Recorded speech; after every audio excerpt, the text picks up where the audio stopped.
Before I begin, I'm going to disagree with those who say that baseball is our national pastime. I don't think it is. Our national pastime is shopping, and I don't believe I'm going to get much argument over that. We are devoted to shopping. Shopping is where we live. There is a story about these two young working women living in the big city.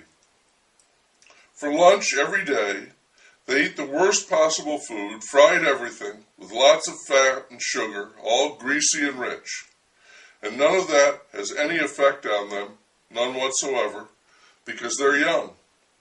Their skin is smooth and pearly, their eyes are bright, their tummies are flat, their proudly curvaceous bodies are on display in clothing that is cheap and gaudy. In short, men find them irresistible. But they're not all that interested in men. When they're through eating, they have this little game they play. They go out shopping, and they pretend they have this certain amount of money, each of them. A wealthy man has taken an interest in them and left them each $1 million. And they can spend this fortune on anything they desire.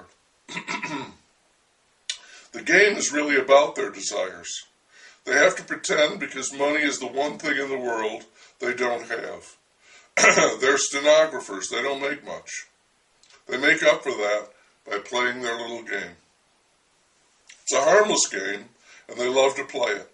Their money has to be spent, and they are up to the challenge.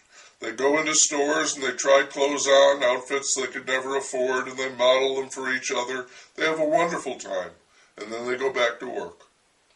One day, while they're out playing their little game on Fifth Avenue, they pass by a jewelry store, and in the window is this beautiful necklace. And they want more than anything to go in and try it on, as part of their game. So they tease each other until they do. The clerk in the store blandly informs them that the necklace, the rope, he calls it, is worth $250,000. Back out on the street, they realize it's $250,000. Too much of even their imaginary money to spend on one item. This so disappoints them that they stop playing the game. They don't go out to the stores, they don't eat together, they don't see much of each other for a while. All they do is work and go home. Their lives aren't as much fun. Then one of them gets an idea. It's simple, really.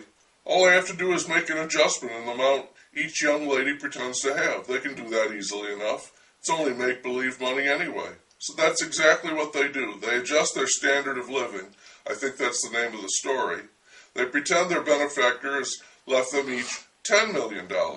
And they get back out into the stores and start having fun again, even if it is only make-believe. I mention that story because it's always seemed true to me. That's the way people in this country live and have been living for quite some time. Only it's with real money, not make-believe. We can live like that, far, far beyond our means, because we live on credit. I think the credit card started out as dining clubs. It was a way for restaurants to prosper and for their customers to pay without carrying alarming amounts of cash around. When it came time for the bill, if you were a member of this dining club, all you had to do was sign for your dinner. They'd put it on your tab. Later, you'd get a bill, and then you could pay. But at the moment, after you finished eating, all you had to do was sign. It worked for the restaurant, and it worked for the customers, too. It was quite impressive, the very height of sophistication, to see someone say, "I'll get it," and sign the bill, and that was that. Everything was taken care of, with a flourish of a pen, like in a dream. Banks got wind of that, and with the credit card extended the form of payment to include everything. All you had to do was sign. It was called a charge card because you could charge for things instead of paying for them, and the bank charged you money for the privilege of doing that. It worked like a charm. There really was no limit to the amount of money that was out there. The economy boomed. Charge! And in no time, people were buying things they couldn't afford. They were living in debt, which turned out to be okay. The banks could work out a payment schedule, string people along, and if everything held up, they could make even more money off people who were living in debt. It was tough, living in debt, but if you could handle it, keep it at a distance, pretend in a way that it wasn't real, somewhat the opposite of the game the two stenographers were playing, life was very good. You could live in a swell house, drive a cool car, own lots of things you could never afford, like those young ladies in the story. Only this go-round was for real. We were all pretending, for real. And the lead player in this little game of make-believe, by far, is the government. It should come as no surprise that when it comes to pretending with money, citizens are mere, if ardent, amateurs, while the government is a pro. A long time ago, I'm not sure exactly when, the government of this country went into debt. Since then, it's never gotten out, and the debt has gotten a lot bigger. A lot bigger. Most times in a steady progression, sometimes in huge blasts, as if propelled by an atomic explosion. The debt, which is, in a way, an imaginary number, is so big that it is a modern wonder of the world. In its own way, it's as big as the ancient pyramids of Egypt. We could say, without boasting at all, that it is monumental in size. Somewhere there's an electric sign with the numbers and digits, and it keeps track of the national debt. The numbers down where most of us live, the hundreds and the thousands, you can't even see them. They're just a blur. The number at the head of the line, which didn't used to exist, but now increases in a regular fashion, is in the trillions. This is a debt which will never be paid. Everyone knows that. Yet people worry about this debt, because just as it is, in a way, imaginary, it's also very real.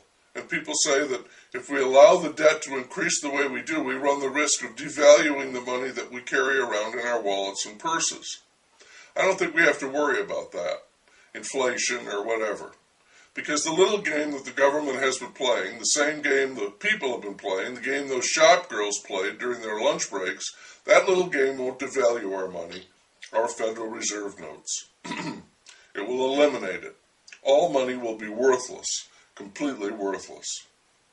What's that they say? That isn't worth the paper it's printed on. That'll be true. Actually, it's already true, but we go on pretending, and we will go on pretending until we can't. And when that happens, which it will, sooner or later, then what will we do? Face ruin? Well, it says there right on the money, doesn't it, somewhere? Sure it does. Take a look. In God we trust. So maybe he'll be able to help us. Maybe he can float us alone, and we can start up another little game.